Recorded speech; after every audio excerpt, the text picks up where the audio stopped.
Good afternoon everyone, let's start our class. कल हम immunity में देख रहे थे और इम्यूनिटी में हमने पढ़ा दो टाइप का, ह्यूमरल और सेल मेडिएटेड इम्यूनिटी, है ना। एक एंटीबॉडी मेडिएटेड इम्यूनिटी जहां पे आप ये देखें कि B cell, B lymphocyte activate होके एंटीबॉडी सीक्रेट कर रहे थे जो आपके ब्लड में फ्लो होके सर्कुलेट होके पैथोजन को पकड़ के क्लियर कर रहा था आपके ब्लड से। सही है, ये एंटीबॉडी मेडिएटेड इम्यूनिटी था और इसी को हम ह्यूमरल इम्यूनिटी भी बोलते हैं, क्योंकि ह्यूमरल मतलब होता है फ्लूइड, और फ्लूइड में ही आपके ब्लड में ही एंटीबॉडी सर्कुलेट कर रहे थे, है ना। सेकंड टाइप ऑफ इम्यूनिटी है आपके पास सेल मेडिएटेड इम्यूनिटी। इसी को हम शॉर्टकट में बोल रहे हैं बेटा सीएमआई, है ना। तो शॉर्टकट में भी आपको पता रहना चाहिए, जनरली कभी-कभार एएमआई सीएमआई बोल देते हैं। तो सीएमआई मतलब सेल मेडिएटेड इम्यूनिटी, वहां पे इम्यूनिटी एंटीबॉडी के थ्रू हो रहा था, है ना। मेन कौन काम कर रहा था? एंटीबॉडी। एंटीबॉडी क्या है अपन डिटेल में थोड़ी देर में देखेंगे। और यहाँ पे क्या होगा बेटा, यहाँ कोई एंटीबॉडी नहीं बनेगा, यहाँ पे डायरेक्टली सेल्स आके क्या करेंगे, पैथोजन को या फिर जो सेल्स जो ऑलरेडी इन्फेक्ट हो चुका है जिसके अंदर पैथोजन है उसको डायरेक्टली किल करेंगे, मार देंगे, है ना। तो सेल मेडिएटेड इम्यूनिटी में कौन कौन से सेल होंगे? तो यहाँ पे आपके पास टी लिम्फोसाइट होगा, जैसे वहां बी लिम्फोसाइट था, यहाँ पे टी लिम्फोसाइट होगा। टी लिम्फोसाइट दो टाइप के हैं, एक टीसी और एक टीएच। टीसी मतलब टी साइटोटॉक्सिक, है ना। साइटो मतलब सेल, टॉक्सिक मतलब जहर, है ना, पॉइजन जैसा। तो ये सेल ही क्या करता है बेटा, ये कुछ केमिकल सीक्रेट करते हैं जो कि टॉक्सिक होते हैं, जहरीले होते हैं। वो क्या करते हैं, जैसे कोई पैथोजन है सामने या फिर कोई सामने इन्फेक्टेड सेल है जिसके अंदर पैथोजन है, जो सेल खराब हो चुका, ऑलरेडी इन्फेक्टेड हो चुका है, उसके सामने ये सेल आएगा, आपस में एक दूसरे को देखेंगे और इसके ऊपर ये पॉइजन सीक्रेट कर देगा, ये वाला सेल मर जाएगा, साथ साथ में आपका पैथोजन भी क्या हो जाएगा, मर जाएगा। और एक दूसरा सेल है टी हेल्पर सेल। इनका काम है बेटा हेल्प करना, है ना। इनका काम क्या है? हेल्प करना। ये आपके टी हेल्पर सेल क्या करेंगे, बी सेल को एक्टिवेट करवाएंगे और टीसी सेल को भी एक्टिवेट कराएंगे। ये दोनों सेल को क्या कराते हैं, एक्टिवेट करवाते हैं, हेल्प करते हैं थोड़ा एक्टिवेट करने के लिए, इसीलिए इसका नाम क्या है, टी हेल्पर सेल। आपको ये भी बताया था कल कि सीएमआई और एएमआई में सीएमआई 60 to 70% होता है, जबकि 20 to 30% क्या होता है, एएमआई, है ना। इसके अलावा टी लिम्फोसाइट आप याद रखो कि they do not produce antibody. Antibody कौन बनाता है? बी सेल बनाते हैं, बी लिम्फोसाइट। बी लिम्फोसाइट में आपको बताया कि वो एक्टिवेट होकर प्लाज्मा सेल बनाते हैं और plasma cell is the actual cell which secretes antibody, है ना। आगे देखते हैं, cell mediated immunity is responsible for graft rejection. Graft मतलब क्या है बेटा? ट्रांसप्लांटेशन। ग्राफ्ट मतलब क्या है, यहां लिख देता हूं आपको, ट्रांसप्लांट। ग्राफ्ट मतलब होता है ट्रांसप्लांट। ट्रांसप्लांट बोलने से अब किसी का किडनी फेल हो गया, है ना, तो किडनी क्या करते हैं बेटा, दूसरे किसी और से, उसके रिलेटिव से या फिर क्लोज रिलेटिव से जिससे उसका टिश्यू मैच हो रहा है ना, जिसका मैचिंग हो रहा है लगभग, उसका किडनी को क्या करते हैं, ट्रांसप्लांट करते हैं। कभी कभार ये जो किडनी ट्रांसप्लांट फेल हो गया बोलते हैं, लीवर ट्रांसप्लांट किए, किडनी ट्रांसप्लांट किए, हार्ट ट्रांसप्लांट किए, फेल हो जाता है ना। फेल कैसे होता है? ये किडनी आपका किडनी थोड़ी था, किसी और का किडनी लेके ट्रांसप्लांट किए, तो जो प्रोटीन्स है, जो आपको बताया था कल, एंटीजन। एंटीजन क्या होता है? ग्लाइकोप्रोटीन, लाइपोप्रोटीन, लिपिड, ये सब जितने भी चीजें क्या है, एंटीजन से।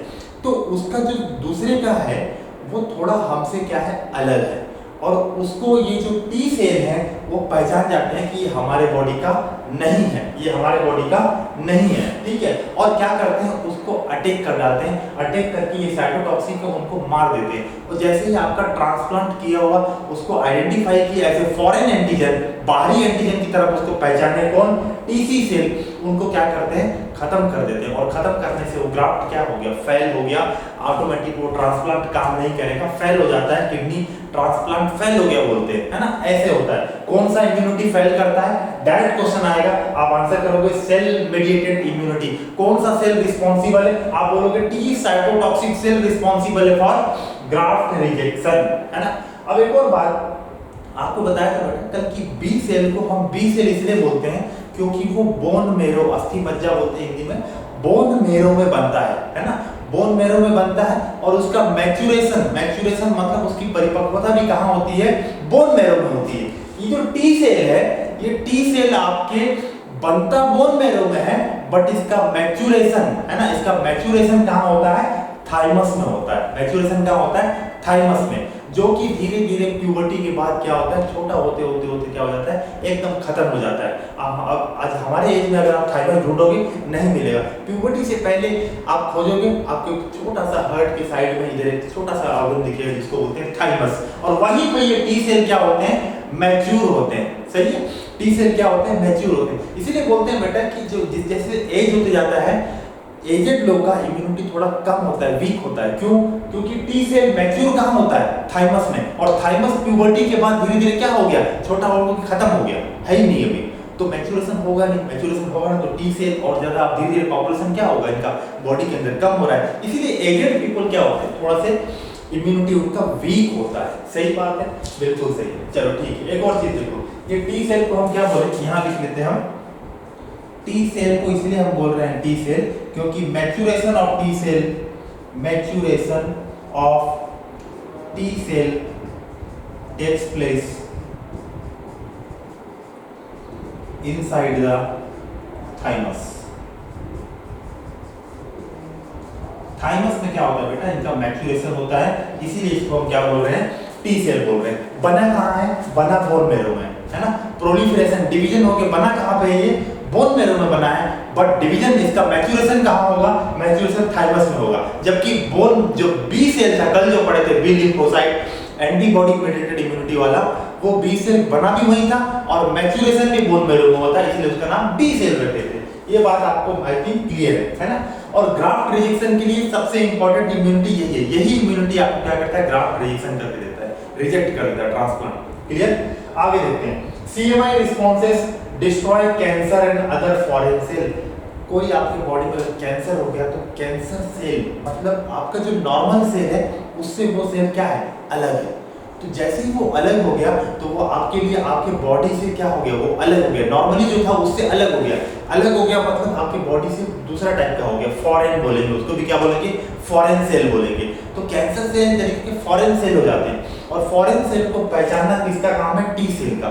और टी सेल क्या करता है, कैंसर सेल या फिर कोई और भी फॉरेन सेल है उन पे अटैक करके उनको क्या करता है, क्लियर करता है। आगे जाके हम कैंसर पढ़ेंगे तब देखेंगे कि कैंसर सेल और ज्यादा स्मार्ट होते हैं। ये आपको CMI, cell mediated immunity, TC cell क्या कर रहा है, कैंसर सेल को अटैक कर रहा है।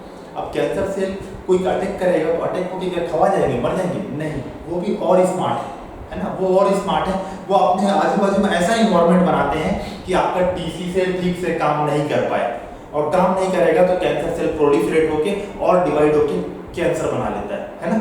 इसको आगे हम देखेंगे जब कैंसर पढ़ेंगे। चलो आगे बढ़ते हैं, एक बार इसका मैकेनिज्म देखते हैं हल्का फुल्का डायग्राम से कि कैसे आपका T cell, cell mediated immunity काम करता है। तो आपके पास है, आपके पास टी सेल है, टी सेल में आपके पास एक रिसेप्टर है जिसमें आके कोई भी एंटीजन बाइंड करता है। सही बात है। इस रिसेप्टर को बोलते हैं टी सेल रिसेप्टर, टीसीआर। जैसे बी सेल में था तो उसको बीसीआर बोले थे, बी सेल रिसेप्टर बोले थे। तो टी सेल में तो टी सेल रिसेप्टर। ये टी सेल बेटा एक्टिवेट होकर डिवाइड करके दो टाइप का सेल बनाएगा। एक बनाया टी हेल्पर सेल और एक बनाया टी सी सेल, मतलब टी साइटोटॉक्सिक सेल। क्लियर? इसमें रिसेप्टर है, इसमें भी रिसेप्टर है। जैसे टीसी सेल के ऊपर में जो रिसेप्टर है उसमें आके पैथोजन या फिर समझो कि एंटीजन आके बाइंड करता है, तो आपका टीसी सेल क्या हो जाता है, एक्टिवेट हो जाता है, और एक्टिवेट होके ये साइटोटॉक्सिक टी सेल बन जाता है। क्या बन जाता है? साइटोटॉक्सिक टी सेल बन जाता है। अब ये साइटोटॉक्सिक टी सेल क्या करेगा, समझो कि आपका जो ये नीचे वाला सेल है बेटा, ये इन्फेक्टेड सेल है, मतलब ये आपका बॉडी का ही सेल है, बट इसके अंदर इन्फेक्शन हो चुका है, जो पैथोजन है, माइक्रोब्स है, इसके अंदर एंट्री कर चुके हैं, ये ऑलरेडी इन्फेक्टेड सेल है।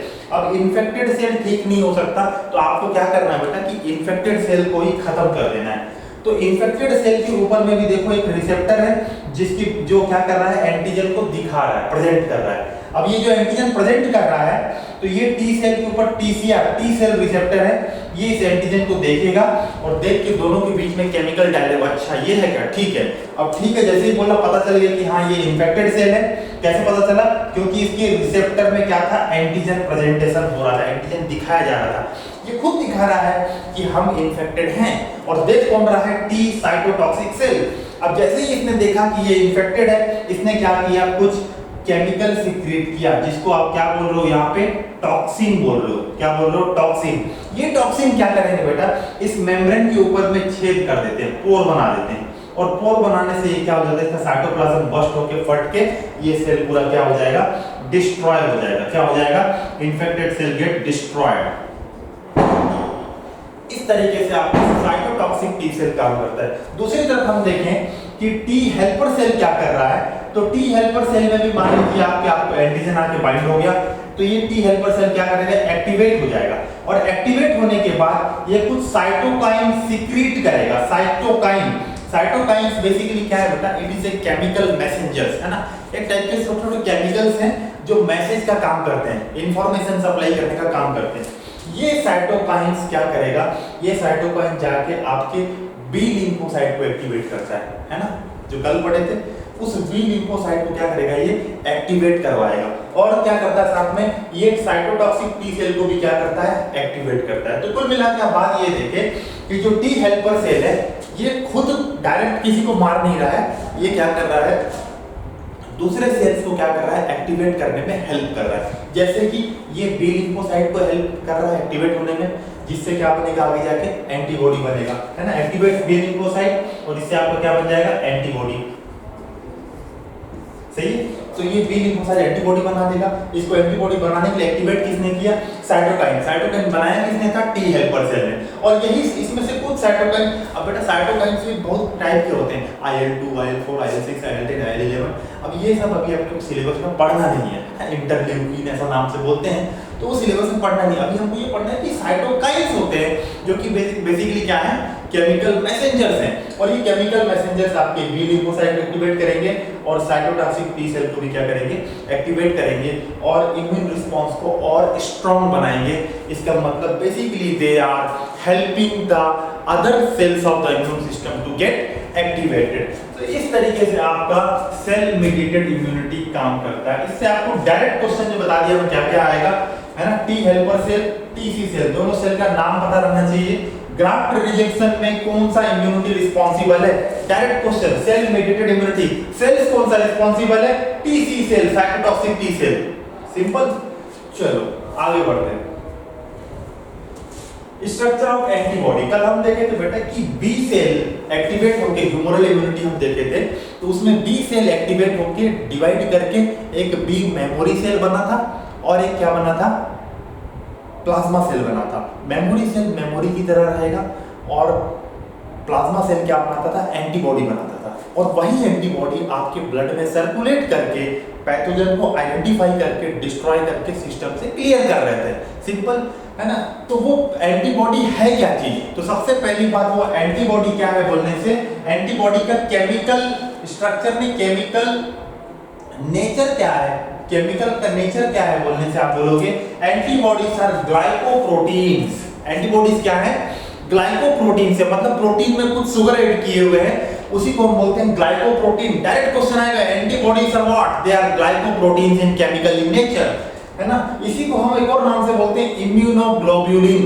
ग्लोब्यूलिन, हम प्रोटीन का जब स्ट्रक्चर पढ़ते हैं तो दो टाइप का पढ़ते हैं, एक फाइब्रस स्ट्रक्चर लंबे लंबे जैसे कि हेयर्स, और एक गोला गोला होता है, गोल गोल जैसा स्फेरिकल ऊन के गोले जैसा, उसको हम बोलते हैं ग्लोब्यूलर। तो ये जो प्रोटीन्स हैं ये गोला गोला टाइप का होता है ना स्ट्रक्चर 3D में, ये तो अपन 2D बनाए हैं, तो ग्लोब्यूलर है इसीलिए ग्लोब्यूलिन बोले, क्योंकि इम्यून सिस्टम का प्रोटीन है इसीलिए इम्यूनोग्लोब्यूलिन। शॉर्टकट में बोलते हैं आईजी, है ना, शॉर्टकट में क्या बोलते हैं आईजी, मतलब इम्यूनोग्लोब्यूलिन। इम्यूनोग्लोब्यूलिन एंटीबॉडी दोनों क्या है बेटा, सेम चीज है ना। इनका अगर स्ट्रक्चर के बारे में बात करें हम, तो स्ट्रक्चर को हम बोलते हैं H2L2, है ना, H2L2, H मतलब हैवी, L मतलब लाइट, तो दो हैवी चेन है इसीलिए H2, दो लाइट चेन है इसीलिए L2। हैवी चेन आप देखो अंदर की ओर ये लंबा सा ब्लैक कलर का पूरा बनाया हुआ दिख रहा है आपको, ये क्या है आपका हैवी चेन है, और दो लाइट चेन है ब्लू कलर की, छोटे छोटे चेन है, ये क्या है, दो लाइट चेन है, तो दो हैवी दो लाइट, इसीलिए स्ट्रक्चर क्या बोले H2L2, क्लियर। और ये हैवी चेन और लाइट चेन आपस में कनेक्टेड है किससे, डाइसल्फाइड बॉन्ड से कनेक्टेड है, किससे कनेक्टेड है, डाइसल्फाइड बॉन्ड से कनेक्टेड है ये, ठीक है। दो सल्फर के साथ में मिलके क्या बना हुआ है, बॉन्ड बना। आप ये देख रहे होंगे एस एस है ना बॉन्ड, तो ये डाई सल्फाइड बॉन्ड बोल रहे हैं इसको। क्या बोल रहे हैं अपन, डाई सल्फाइड बॉन्ड। इसके द्वारा आपके दोनों हैवी चेन और लाइट चेन क्या है, कनेक्टेड हैं। क्लियर है बात, ठीक है। अब यहाँ पे ध्यान से देखना, पहली बात तो हमको आप स्ट्रक्चर एनसीईआरटी में देखोगे लगभग मैंने वैसे ही बनाया है ना, जो भी इंफॉर्मेशन जरूरत है मैंने यहाँ पे डिपिक्ट किया है। अब इसको आप ध्यान से समझना। पहली बात आपको इस सल्फर बॉन्ड का, सल्फर के जो बॉन्ड दिख रहे हैं आपको आपके एनसीईआरटी में, उसको काउंट करना है, ठीक है। मैं यहाँ काउंट करके आपको बता दे रहा हूँ, आप अपने पास जाकर रिवाइज करेंगे। टोटल सल्फर बॉन्ड कितना है आप काउंट करोगे तो 1 2 3 4 5 6 7 8, ये बीच में 9 10 11 12 13 14 15 16, total number of disulphide bond अगर पूछता है एंटीबॉडी में, आप आंसर करोगे 16, है ना। कितना आंसर करोगे, टोटल डाई सल्फाइड बॉन्ड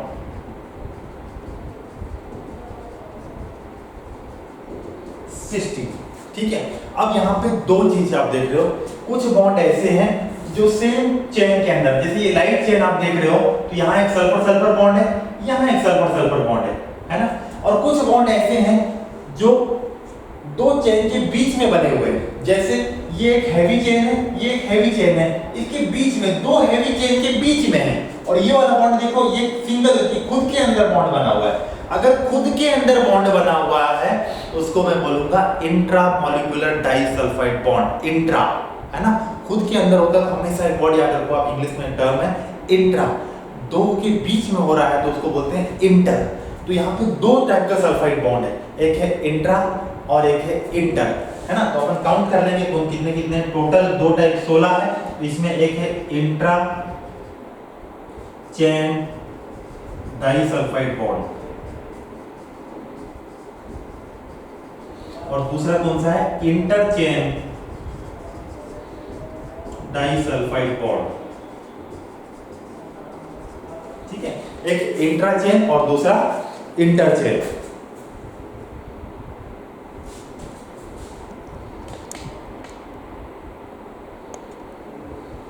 ठीक है, तो एक है आपका इंट्रा चेन डाइसल्फाइड बॉन्ड, दूसरा इंटर चेन। टोटल नंबर कितना है, 16।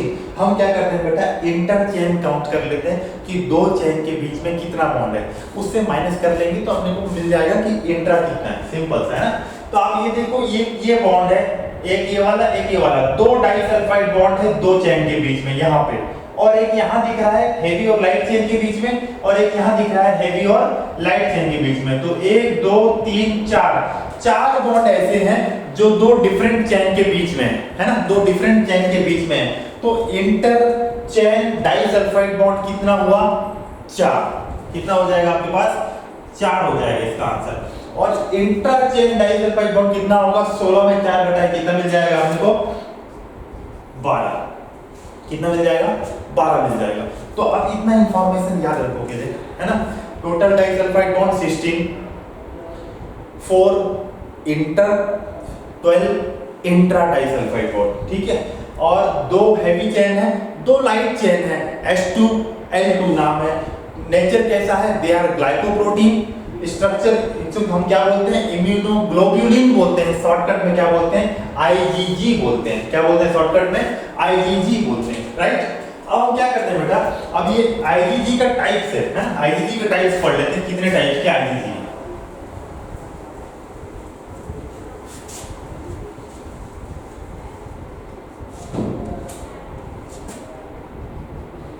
टाइप्स ऑफ इम्यूनोग्लोब्यूलिन, तो आपके पास टोटल 5 टाइप है। कितना टाइप है, 5 टाइप है। IgG, IgA, दूसरा IgD, तीसरा IgE, चौथा IgM और पांचवा IgG। ये 5 टाइप है ना। तो टोटल 5 टाइप का इम्यूनोग्लोबुलिन है, A, D, E, M और G। आप शॉर्टकट में याद रखोगे एडम जी, जैसे ये जी वो जी नाम बताते हैं ना, तो वैसे ही नाम रख लो बेटा, एडम जी। याद रख लोगे तो काम बन जाएगा। एडम जी, इसमें से कुछ इंफॉर्मेशन आपको एंटीबॉडी के लिए याद रखने का है जो क्वेश्चन पूछ सकता है। जैसे कि स्मॉलेस्ट इम्यूनोग्लोबुलिन कौन सा है, सबसे छोटा इम्यूनोग्लोबुलिन कौन सा है पूछेगा तो आप बताओगे आईजीजी, स्मॉलेस्ट इम्यूनोग्लोबुलिन। ठीक है, और इसी के बारे में आप पढ़े थे, this is the out of 5 antibody, this is the antibody which can cross the placenta. Placenta को क्या कर सकता है, क्रॉस कर सकता है, so can cross the placenta. बाकी इसमें से कोई एंटीबॉडी प्लेसेंटा को क्रॉस करके बच्चे में नहीं जा सकता है, सिर्फ यही एंटीबॉडी है जो प्लेसेंटा में क्रॉस करके एंटीबॉडी जा सकता है बच्चे में, कैन क्रॉस द प्लेसेंटा। ठीक है, इसके अलावा सबसे बड़ा याद रखोगे आप आईजीएम, है ना, it exist in pentamer form, है ना, exist in pentamer form, exist in pentamer form. Pentamer बेटा 5 एंटीबॉडी ऐसे वाई शेप के 5 एंटीबॉडी ऐसे इकट्ठा हो जाते हैं आपस में, 5 एंटीबॉडी सर्कल बना के इकट्ठा हो गए तो बड़ा सा मॉलिक्यूल बन जाता है। तो सबसे हेवी एंटीबॉडी स्ट्रक्चर मॉलिक्यूल कौन सा हो जाता है, पेंटामर फॉर्म में कौन सा होता है पूछता है आपको, तो आप बोलोगे आईजीएम, है ना। हेवीएस्ट कौन सा है तो बताओगे आप आईजीएम, हेवीएस्ट सबसे भारी कौन सा है बोलने से क्या बताओगे आईजीएम। एम देखो, एम मतलब मोटा, है ना, एम से क्या बनाओगे, एम से बनाओगे मोटा, तो मोटा मतलब भारी, तो सबसे भारी पूछता है मतलब आईजीएम, सीधा याद हो जाएगा। ठीक है, और देखते हैं क्या आईजीए याद करोगे आप, it is found in cholesterol, cholesterol mother's की मिल्क में मिलता है, मदर्स के मिल्क में मिलता है ना, क्या है कोलेस्ट्रॉल, फर्स्ट मदर्स मिल्क में आईजीए एंटीबॉडी मिलेगा। आईजीई एंटीबॉडी के बारे में याद रखोगे आप, it is involved in allergy, involved in allergic reaction. थोड़ी देर में हम बेटा इसको खत्म करने के बाद एलर्जी पढ़ने वाले हैं। वहां एलर्जी में हम क्या पढ़ेंगे कि एक एंटीबॉडी है आईजीई, ये एलर्जी कॉज करवाता है। जो एलर्जी होता है ना, कोई स्नीजिंग, छींक आ रहा है, नाक बह रहा है, उसमें सबसे बड़ा कारण कौन सा है, ये आईजीई एंटीबॉडी, है ना। कैसे एलर्जी करवाता है इसको देखेंगे अपन। ठीक है, तो इतना एडम जी के नाम से आप मिनिमम इतना इंफॉर्मेशन आप क्या करोगे, याद रखोगे। पहली बात तो शॉर्टकट में एडम जी मतलब इसी सीक्वेंस में आप याद रखो, याद हो जाएगा। ठीक है, कि A D E M G है, एडम जी बोलने से याद हो जाता है। सबसे नीचे सबसे छोटा वाला सबसे नीचे है, उससे बड़ा उसके ऊपर है, मतलब एम, एम मतलब मोटा, मोटा मतलब भारी, भारी वाला यही है, पेंटामर के फॉर्म में रहता है। आईजीई को हम सिक्रेटरी एंटीबॉडी भी बोलते हैं बेटा, सिक्रेटरी एंटीबॉडी भी बोलते हैं। आपको पूछेगा सिक्रेटरी एंटीबॉडी कौन सा है ना, जो सीक्रेशन में मिलेगा, आपकी म्यूकस में मिलता है, म्यूकस में, है ना, म्यूकस में लगे रहता है ये सीक्रेट होके, तो कौन सा एंटीबॉडी है आईजीए, और ये डाइमर के फॉर्म में रहता है। ऐसे दो वाई शेप के ऐसे आके दोनों ऐसे चिपक के ऐसे रहते हैं डाइमर फॉर्म में, है ना। ये पेंटामर फॉर्म में, ये डाइमर फॉर्म में रहता है। क्लियर है, चलो इतना इंफॉर्मेशन याद रखो तो हो जाएगा। इसके अलावा आप एक बार दोबारा यहाँ पे आ जाओ, यहाँ एक इंफॉर्मेशन आपको बताना जरूरी है। ये जो हैवी चेन है बेटा, और ये लाइट चेन है ब्लू वाला, ये हैवी चेन है। ये जो सामने का ये रीजन है इतना, यहाँ से यहाँ, यहाँ से यहाँ, और इस साइड में ये यहाँ से यहाँ और यहाँ से यहाँ, ये जो ऊपर का जो हैवी चेन का और लाइट चेन का जो रीजन है बेटा, ये वेरिएबल रीजन है। इस रीजन को हम क्या बोल रहे हैं, it is a variable region. Variable मतलब वेरी करता है, वेरिएबल रीजन। उसके अलावा यहाँ से लेके पूरा यहाँ तक, और ये लेके यहाँ से लेके यहाँ तक, यहाँ से लेके यहाँ तक, और यहाँ से लेके यहाँ तक, जितना भी रीजन है वो कांस्टेंट रीजन है, वो कभी नहीं बदलता है। चाहे कोई भी एंटीबॉडी हो, सब में सेम रहता है। तो अलग अलग एंटीबॉडी में बदलता कौन सा चीज है, सिर्फ ये वाला वेरिएबल रीजन बदलता है, बाकी सब कुछ सेम रहता है। हैवी चेन और लाइट चेन का सब कुछ सेम रहता है, बदलता कौन सा है, सिर्फ वेरिएबल रीजन बदलता है। और इसी वेरिएबल रीजन, ये जो हैवी चेन का वेरिएबल रीजन और लाइट चेन का वेरिएबल रीजन, ये जो पोर्शन है इतना, यही पोर्शन, यहीं पे आपका एंटीजन आके क्या करता है बेटा, बाइंड करता है। इसी को हम बोलते हैं antigen binding site, antigen binding site. तो एंटीजन अलग अलग टाइप के होंगे, सही बात है। एंटीजन का आप देखते हैं, एंटीजन में एपिटोप्स भी हैं, एक सिंगल एंटीजन में है और मल्टीपल एपिटोप, है ना। तो एंटीजन में अलग अलग एपिटोप के खिलाफ अलग अलग टाइप के एंटीबॉडी बनेंगे, और वो एंटीबॉडी जिस एपिटोप के खिलाफ बना है, जिस एंटीजन के खिलाफ बना है, सिर्फ उसी को रिकॉग्नाइज कर सकता है, पहचान सकता है ना। तो मतलब एंटीबॉडीज आर हाईली स्पेसिफिक, है ना। एंटीबॉडीज हाईली स्पेसिफिक है, बहुत ज्यादा स्पेसिफिक है, जिसको जिसके खिलाफ बने हैं उसी को अटैक करेंगे। तो वो स्पेसिफिसिटी आता किसके कारण है?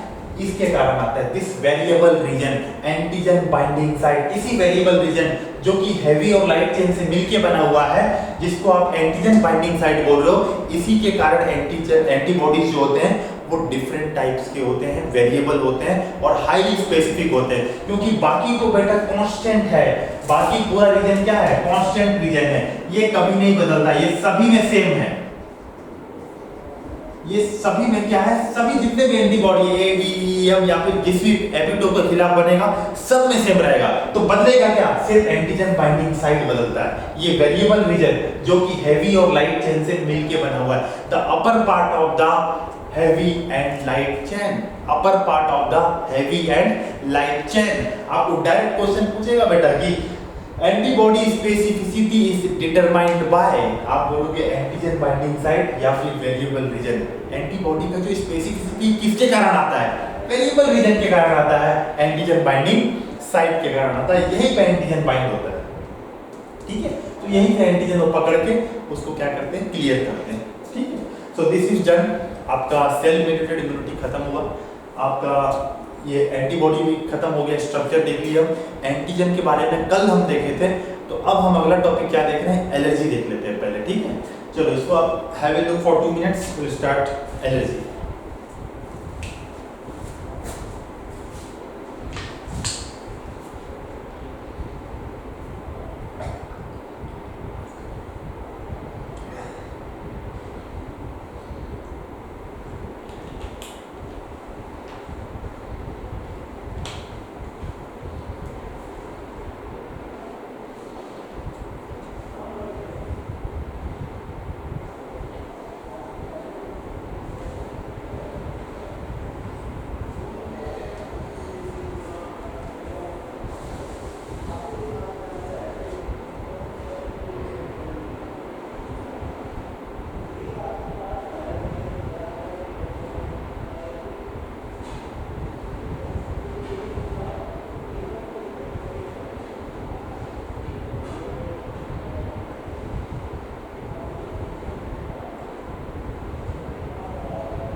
चलिए एलर्जी स्टार्ट करते हैं। एलर्जी, एलर्जी बेटा इसमें हम पढ़ेंगे व्हाट इज एलर्जी। तो एलर्जी क्या है? आपका इम्यून सिस्टम का हाइपर रिस्पॉन्स है। हाइपर मतलब कभी कभार आप किसी बात को लेके ज़्यादा एक्टिवेट हो जाते हो, वैसे ही आपका इम्यून सिस्टम समटाइम्स किसी केमिकल से ज़्यादा एक्टिवेट हो जाता है, ज़बरदस्ती का एकदम ज़्यादा एक्टिवेट हो गया, हाइपर रिस्पॉन्स दे देता है ना। उसी हाइपर रिस्पॉन्स को हम क्या बोलते हैं? एलर्जी बोलते हैं। और एलर्जी किसी भी चीज़ से हो सकता है। किसी को दूध से एलर्जी होता है, किसी को बैगन नहीं खाता है, कोई दूध का मलाई तक भी नहीं खाता है, किसी किसी चीज़ से एलर्जी होता है, किसी को मेडिसिन से एलर्जी होता है, ये वाला मेडिसिन नहीं खा सकते हैं। तो कभी कभार आप डॉक्टर के पास जाते हो, किसी मेडिसिन से एलर्जी तो नहीं है, ये भी पूछता है। तो ये सब चीज़ें क्या है? एलर्जी हैं। और एलर्जी कॉज करने वाले सब्सटेंस को आप क्या बोलते हो? एलर्जेंस बोलते हो। क्या बोलते हो? एलर्जेंस, है ना। तो सबसे पहले एलर्जी क्या है? It is a x aggregated या फिर आप बोल सकते हो हाइपर रिस्पॉन्स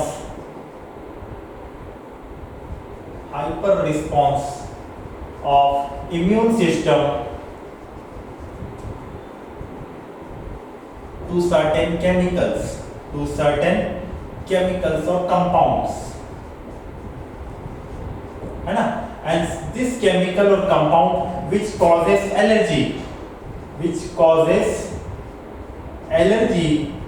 ऐसे कंपाउंड को आप क्या बोलते हो? एलर्जेंस बोलते हो, है ना। इस कंपाउंड को आप क्या बोलते हो? एलर्जेंस बोलते हो। तो बेसिकली अगर आपको एलर्जी नहीं होना है तो आपको क्या करना है? एलर्जन से आपको दूर रहना पड़ेगा। यही इसका उपाय है, सबसे बेस्ट उपाय। एलर्जन से दूर रहो, आपको एलर्जी नहीं होगा। किसी को डस्ट एलर्जी होता है, जल्दी से धूल उठा, झाड़ू लगा रहा है, कोई धूल निकला, उड़ा, छींक आना चालू हो जाता है, क्या है? एलर्जी है ना। तो डस्ट एलर्जी दूर होता है। तो exaggerated hyper response of immune system to certain chemical, उसको हम क्या कहते हैं? एलर्जी कहते हैं। और एलर्जी करने वाले सब्सटेंस को, कंपाउंड को हम क्या कहते हैं? एलर्जन कहते हैं। तो सपोज ये आपके पास एलर्जेंस आ गए, ये बहुत सारे एलर्जेंस मान लो आ रहे हैं। तो एलर्जेंस आने से आपका बी सेल क्या करता है? एक्टिवेट हो जाता है।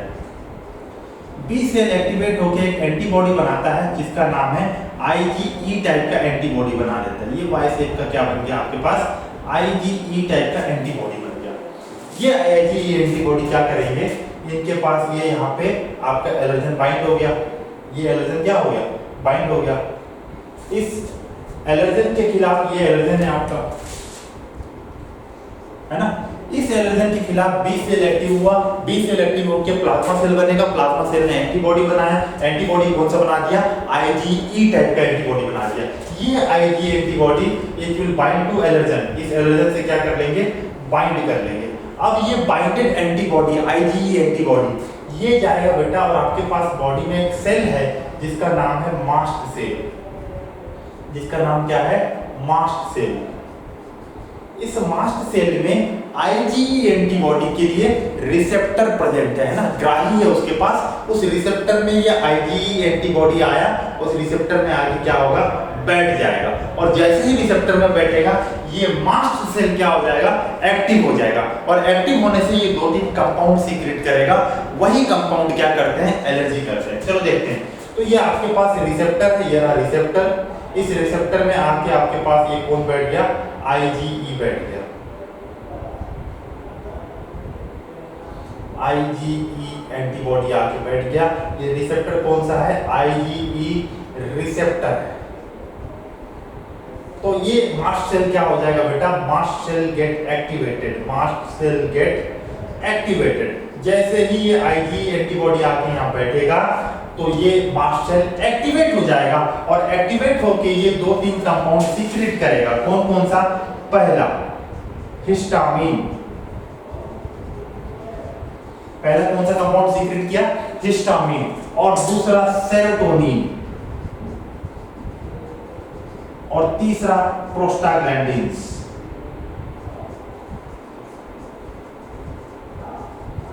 तीसरा कौन सा है? प्रोस्टाग्लैंडिन्स। तो 3 कंपाउंड फिर से समझना बेटा। एलर्जन आया, बी सेल एक्टिवेट हुए, IgE एंटीबॉडी बना। IgE एंटीबॉडी एलर्जन से बाइंड करेगा। उसके बाद इसका रिसेप्टर मास्ट सेल में प्रेजेंट है। मास्ट सेल में जाके ये जैसे ही बैठेगा अपने रिसेप्टर पे, मास्ट सेल एक्टिवेट हो जाएगा। और mast cell 3 different compound secrete कर दिया, आपके ब्लड में रिलीज कर दिए। कौन कौन से? हिस्टामिन, सेरोटोनिन और प्रोस्टाग्लैंडिन्स। हिस्टामिन क्या है बेटा? आपको डायरेक्ट कभी कोई क्वेश्चन पूछेगा, हिस्टामिन क्या है? It is a vasodilator. Vasodilator है ना, ब्लड वेसल को डायलेट करता है। ब्लड वेसल जैसे आपका पाइप है, ब्लड वेसल पाइप है ना, उस पाइप को थोड़ा चौड़ाई बढ़ा देता है, डायलेट करने वाला है, वैसोडाइलेटर। सेरोटोनिन क्या है आपको पूछेगा तो आप बताओगे वैसोकंस्ट्रिक्टर है। ये वैसोकंस्ट्रिक्टर है। वेसल को क्या करेगा? थोड़ा उसका जो चौड़ाई है उसको कम करेगा, थोड़ा सिकोड़ देगा। तो ब्लड प्रेशर क्या हो जाएगा? बढ़ जाएगा, ब्लड प्रेशर क्या हो जाएगा, बढ़ जाएगा। जैसे नल से पानी जाता रहता है पाइप से, तो पाइप आप दबा देते हो तो उसका डायमीटर छोटा करने से प्रेशर ज्यादा आता है नहीं आता है, तो वैसे ही वैसोकंस्ट्रिक्टर ये सेरोटोनिन क्या करता है, आपके ब्लड वेसल के वॉल को पतला कर देता है, थोड़ा मतलब अंदर गहराई क्या करता है, छोटा कर देता है, डायमीटर छोटा कर देता है, तो उससे क्या होता है, ब्लड प्रेशर बढ़ जाता है। और इसका ये अपोजिट काम करता है, हिस्टामिन ये डायलेट करता है, तो ब्लड प्रेशर कम हो जाता है। और प्रोस्टाग्लैंडिन्स क्या करते हैं, ये फीवर कॉज करते हैं, टेम्परेचर बढ़ाते हैं, ये फीवर कॉज करते हैं, टेम्परेचर बढ़ाते हैं, ठीक है। और इन्हीं से क्या होता है, आपको एलर्जी होता है, इन्हीं से क्या होता है, एलर्जी आता है। और एलर्जी के सिम्टम्स क्या क्या है, तो एलर्जी के सिम्टम्स आप क्या क्या बोलोगे, रनिंग नोज, नाक बहता हुआ नाक, है ना, running nose, watery eyes, running nose, watery eyes, इसके अलावा स्नीजिंग, छींक आ रहा है, स्नीजिंग एक्सेट्रा। इसके अलावा और भी बहुत सारे एलर्जी, रैशेस, खुजली होने लग जाता है, लाल लाल पूरा हो गया, कुछ आप खाए उसके बाद अचानक से खुजलाने लग गया, रैशेस हो जाता है पूरा, है ना, red colour rashes, red rashes लिख लेते हैं यहाँ पे, रेड रैशेस, ये सब क्या है बेटा, एलर्जी के सिम्टम्स हैं, है ना। आप तीनों कंपाउंड को नाम याद रखोगे, सेल याद रखोगे, मास्ट सेल है, एंटीबॉडी कौन सा है, आईजीई है, तीनों कंपाउंड याद रखोगे, तीनों कौन वैसोडाइलेटर है, कौन कंस्ट्रिक्टर है, और किससे फीवर आ रहा है, किससे टेम्परेचर बढ़ रहा है, सिम्टम क्या है, ये सब याद रखोगे। सर एलर्जी हो गया, ट्रीटमेंट क्या क्या है ना। एलर्जी हो गया, वो नहीं बच पाया, अपन एलर्जन से दूर रहना था, हमको मालूम था एलर्जन से दूर रहना, पढ़े भी थे क्लास में, फिर भी एलर्जी हो गया, सिम्टम हो गया, ये सब दिख रहा है, अब दवाई क्या लेना है, तो दवाई हमको क्या लेना है, मेडिसिन क्या लेना है, मेडिसिन हमको ये लेना है, मेडिसिन आपको लेना है बेटा एंटी हिस्टामिन, एंटी हिस्टामिन लेना है ना। हिस्टामिन आपको दिक्कत कर रहा था, एंटी हिस्टामिन ले लो, है ना, एंटी हिस्टामिन, हिस्टामिन का अपोजिट उसको रोकने वाले चीज को ले लो, उसको एंटी हिस्टामिन।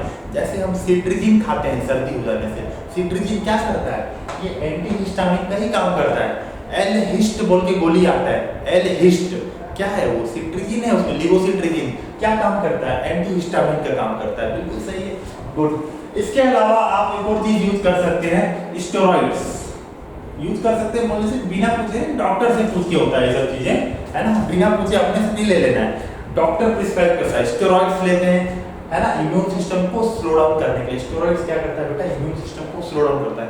इवन कोरोना के समय में बहुत ज्यादा इम्यून सिस्टम एक्टिवेट हो जा रहा था, कंटिन्यू फीवर रह रहा था, अगर 4-5 दिन बाद फीवर नहीं उतर रहा तो डॉक्टर कभी कभार स्टेरॉइड दे रहे थे कुछ पेशेंट्स को, ताकि इम्यून सिस्टम को थोड़ा रोका जाए, क्योंकि वो हाइपर एक्टिवेट हो जा रहा था, है ना, तो स्टेरॉइड देते हैं। इसके अलावा एक और मेडिसिन याद रखोगे, एड्रेनलिन,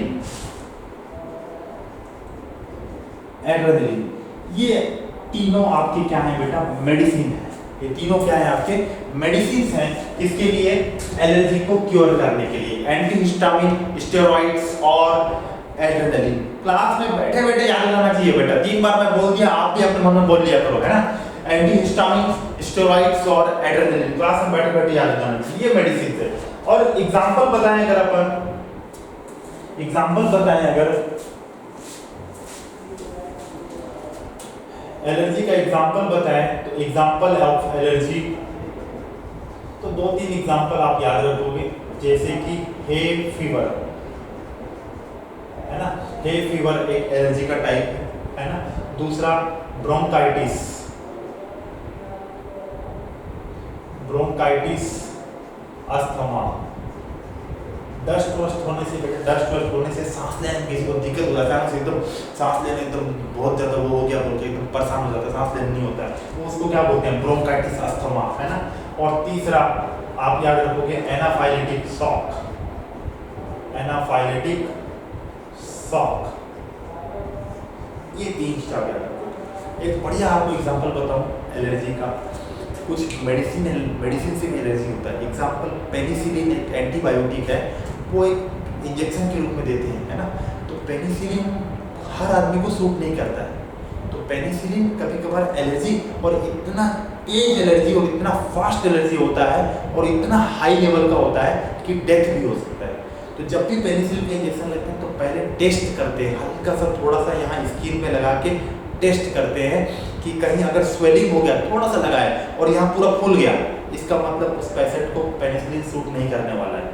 ठीक है, उसको पेनिसिलिन इंजेक्शन गलती से भी नहीं लगाया जाएगा, उसको सूट नहीं करने वाला हो। जिसको कुछ भी रिस्पॉन्स नहीं आता है, हाँ लगाए, टेस्ट किए, कुछ स्वेलिंग नहीं हुआ, कुछ नहीं हुआ, तभी पेनिसिलिन का इंजेक्शन लगता है, अदरवाइज नहीं लगता है। अगर लग गया बिना पता किए और उसको एलर्जी निकला, डेथ भी हो सकता है तुरंत, 1 घंटे के अंदर, 2 घंटे में डेथ भी, इतना फास्ट एलर्जी होता है। समझ रहे बात को आप एलर्जी को? तो आप पूरा इसका कॉन्सेप्ट याद रखो एलर्जी का, जितना भी चीज बताया। ठीक है, आगे बढ़ते हैं, क्या देखें, सिर्फ 2 मिनट इसको आप देखिए, फिर आगे बढ़ते हैं।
नेक्स्ट टॉपिक आज के लिए लास्ट छोटा सा टॉपिक देखते हैं, वैक्सीनेशन, है ना। वैक्सीन जो टीका लगाते हैं हम, वैक्सीन वो है क्या चीज़, है ना। तो वैक्सीनेशन क्या है, इसमें हमको हमारे बॉडी को नेचुरल इन्फेक्शन नहीं होता है, हम आर्टिफिशियली जो पैथोजन है उसको या तो किल कर दिए, डेड कर दिए, या फिर उसको इनएक्टिवेट कर दिए ताकि उससे डिजीज ना हो, बट आपके बॉडी के इम्यून सेल उससे एक्टिवेट हो जाए, है ना।